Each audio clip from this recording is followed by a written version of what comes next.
Etsy amin'ny lapantanana Analakely ny Asabotsy avy no hanatanterahana ilay hetsika lehibe foire commercial Madindia karakarain'ny maso ivon'izany firenena izany eto Madagasikara tolotra sy vokatra maro no hita ao an-toerana samy natao hanomezana fahafampony mpanjifa avokoa nefa ireo rehetra ireo.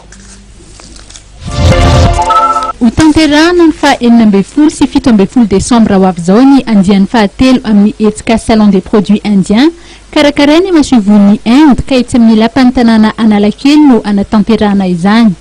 Raha ny fanamariana izay nety lehibe ny maso ivon'ny Inde eto Madagasikara be ho hita ao ireo vokatra sy tolotra ireo orinasa indiana hita eto Madagasikara. This weekend on Saturday and Sunday, in front of the mayor's office in Analakely, we are having Indian products and services exhibition.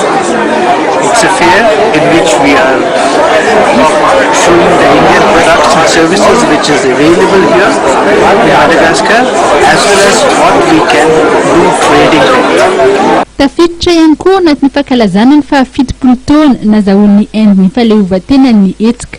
Fotoana iray ahafahan'ny saramabebahoaka mahita ireo vokatra avy any Inde ny hetsika sady ahafahan'ireo mpandrara malagasy ihany koa mahita ny azo atao amin'ny fifanakalozana ara-paritra na izany eo amin'ny fandranana entana na eo amin'ny fanafaran'entana.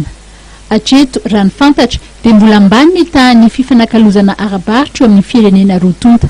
The trade between India and Madagascar is not very much. So this gives an opportunity for Malagasy traders and industry to know what is available and what can be exported and imported. Everina fa ampitombo ny fifandraisana ara-paritra eo amin'ny Inde sy Madagasikara ny salon des produits indiens ho tanterahana ny farany herinandro izao. Tsy ho latsa-danja mandritry ny hetsika ihany koa ny kolontsaina indiana.